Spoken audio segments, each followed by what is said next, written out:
ରବି କଲେଜରେ ପଢ଼େ। ଗୋଟିଏ ଭଡ଼ା ଘରେ ରୁହେ। ତା'ର ଭଡ଼ା ଘର କଲେଜ ଠାରୁ ପ୍ରାୟ 2 କିଲୋମିଟର ହେବ। ସେ ପ୍ରତିଦିନ ସାଇକେଲରେ କଲେଜ ଯିବା ଆସିବା କରେ।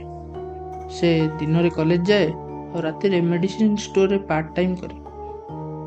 ପ୍ରତି ମାସରେ ସେ ଗାଁକୁ ଯାଏ, ତା ପୁଣି ଶନିବାର ଯାଏ। ରବିବାର ଗାଁରେ ରହି ସୋମବାରରେ ପୁଣି ଭଡ଼ା ଘରକୁ ଫେରିଆସେ। ଦିନକର କଥା, ରବି କଲେଜରୁ ଫେରିଲା ବେଳକୁ ପ୍ରବଳ ବର୍ଷା ଉଠିଥାଏ। ସେ ଶୀଘ୍ର ସାଇକେଲ ଧରି ଘରକୁ ଆସିଲା। ଘରେ ପହଞ୍ଚିଲା ବେଳକୁ ସନ୍ଧ୍ୟା ହୋଇଯାଇଥାଏ। ସେଦିନ ଆଉ ତା'ର ମେଡ଼ିସିନ ଷ୍ଟୋର ଯିବାକୁ ମନ ନଥାଏ। ତଥାପି ତାକୁ ଯିବାକୁ ପଡ଼ିବ। ଯାହା ବି ହେଉ, ସେ ଖାଇବା ଖାଇଦେଇ ଛତା ଧରି ବାହାରି ପଡ଼ିଲା। କେମିତି ବର୍ଷା ଆଗରୁ ପହଞ୍ଚିବ। ସେତେବେଳକୁ ପ୍ରାୟ ରାତି 8ଟା। ତା'ର 9ଟାରୁ 11ଟା ସିଫ୍ଟ ଥାଏ। ସେ ତାପରେ ମେଡ଼ିସିନ ଷ୍ଟୋର ପାଖରେ ପହଞ୍ଚିଲା। ସେଦିନ ଏତେ ଲୋକ ନଥାନ୍ତି, କେଉଁଠି କାଁ ଭାଁ ଲୋକ। 11ଟାରେ ତା ସିଫ୍ଟ ସରିଲା ବେଳକୁ ବାହାରେ ପ୍ରବଳ ବର୍ଷା ପକାଉଥାଏ। ତା ସାଙ୍ଗକୁ ବିଜୁଳି ଘଡ଼ଘଡ଼ି। ଏ ପାଗରେ ଆଉ ସେ ଘରକୁ ଯିବ କି ନ ଯିବ, ସେ ମନେ ମନେ ଏକଥା ଭାବୁଥାଏ। ତା ଛଡ଼ା ବର୍ଷା ପାଗ ଯୋଗୁଁ ସେଠି କେହି ଲୋକ ମଧ୍ୟ ନଥାନ୍ତି। ଚାରିଆଡ଼େ ଶୂନଶାନ। ଦୂରରେ ଥିବା ଷ୍ଟ୍ରିଟ୍ ଲାଇଟ୍ଟି ଧପ୍ ଧପ୍ ହୋଇ ଜଳୁଛି। ଯାହା ବି ହେଉ, ତା ସାଇକେଲ ଧରି ସେ ଘରକୁ ଚାଲିଲା। ମେଡ଼ିସିନ ଷ୍ଟୋରକୁ ଘର ପ୍ରାୟ 5 କିଲୋମିଟର ବାଟ ହେବ। ବର୍ଷା ଯୋଗୁଁ ରାସ୍ତା କାଦୁଅ ହୋଇଯାଇଥାଏ। ଏମିତି ସେ ଛକରେ ପହଞ୍ଚିଲା। ସେତେବେଳକୁ ସେ ଛକଠାରୁ କିଛି ଦୂରରେ ଥାଏ। ହଠାତ୍ ତା ନଜର ଛକକୁ ଚାଲିଗଲା। ଛକରେ ଜଣେ କେହି ଠିଆ ହୋଇଛି, କିନ୍ତୁ ବର୍ଷା ଯୋଗୁଁ ତା ମୁହଁ ରବିକୁ ଠିକ୍ ସେ ଦେଖାଗଲା ନାହିଁ। ସେତେବେଳକୁ ପ୍ରବଳ ବର୍ଷା ହେଉଥାଏ। ସେ ଟିକେ ସେଇ ଛକରେ ରହିଗଲା। ସେତେବେଳକୁ ସମୟ ପ୍ରାୟ ରାତି 11:30। ସେତେବେଳେ ସେଠି କେହି ଲୋକ ନଥାନ୍ତି। ଆଉ ସବୁ ଦୋକାନ ବଜାର ମଧ୍ୟ ବନ୍ଦ ହୋଇଯାଇଥାଏ। ସବୁଆଡ଼େ ଶୂନଶାନ।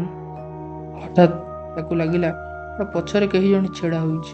ସେ ଭୀଷଣ ଡରିଗଲା। ସେ ତା ପଛକୁ ଚାହିଁ ଦେଖେ ତ ଜଣେ ବୁଢ଼ା ଲୋକ। ସେ ବୁଢ଼ା ଲୋକଟି ରବି ପାଖକୁ ଆସି ପଚାରିଲା, ପୁଅ, ତୋ ଘର କେଉଁଠି?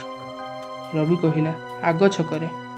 ସେ ବୁଢ଼ା ଲୋକଟି ପୁଣି କହିଲା, ମୋତେ ଟିକେ ଆଗ ଛକ ଯାଏ ନେଇଯିବୁ? ରବି କହିଲା, ଠିକ୍ ଅଛି। ତା ଛଡ଼ା ସେଠି ଅନ୍ୟ କେହି ଲୋକ ମଧ୍ୟ ନଥାନ୍ତି। ତାପରେ ସେ ତା ସାଇକେଲରେ ତାଙ୍କୁ ବସାଇ ଆଗକୁ ଚାଲିଲା। ସେତେବେଳକୁ ବର୍ଷା ଟିକେ କମିଯାଇଥାଏ। ଏମିତି ବହୁତ ବାଟ ଆସିଲେଣି, କିନ୍ତୁ ନା ଅଛି ଘର, ନା ଅଛି ଦୋକାନ। ସେ ମଉସାଙ୍କୁ ପଚାରିଲା, ମଉସା, ତମ ଘର କାହିଁ? କିନ୍ତୁ ସେପଟରୁ କିଛି ଉତ୍ତର ଆସିଲା ନାହିଁ। ଏମିତି ସେ 3 ଥର ପଚାରିଲା, କିନ୍ତୁ ସେପଟରୁ କୌଣସି ଉତ୍ତର ଆସିଲା ନାହିଁ। ସେ ଭୀଷଣ ଡରିଗଲା। କ'ଣ କରିବ? ଅଧା ବାଟରେ ସହର ସରିଲା। ଏବେ ମାଟିର କଞ୍ଚା ରାସ୍ତା। ରାସ୍ତାଟି ବିଲ ମଝିରେ। ଭାରି ନିଛାଟିଆ ଜାଗା। ଏହି ରାସ୍ତାରେ ଏତେ ଯିବା ଆସିବା କରନ୍ତି ନାହିଁ। ସାଇକେଲ ଆଗକୁ ଚାଲୁଥାଏ। ବର୍ଷା ଯୋଗୁଁ ରବିକୁ ସାଇକେଲ ଚଲାଇବାକୁ ଭାରି କଷ୍ଟ ହେଉଥାଏ। ଏମିତି ଆଉ କିଛି ବାଟ ଆସିଲା। ହଠାତ୍ ତା ନଜର ବିଲ ମଝିକୁ ଚାଲିଗଲା। ସେଠି କେହି ଜଣେ ଡିବିରି ଜାଳି ଠିଆ ହୋଇଥାଏ। ତା ମନରେ ଦବକ ଆସିଲା। ତଥାପି ସେ ତା ଉପରକୁ ଟର୍ଚ୍ଚ ମାରି ଦେଖିଲା। ସେ ଦେଖିଲା ସେହି ଲୋକ। ସେ ତାକୁ ଦେଖି ହସୁଥିଲା।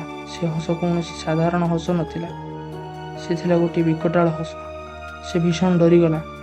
ତାପରେ ସେ ତା ସାଇକେଲକୁ ବହୁତ ଜୋରରେ ଚଲାଇବାକୁ ଲାଗିଲା।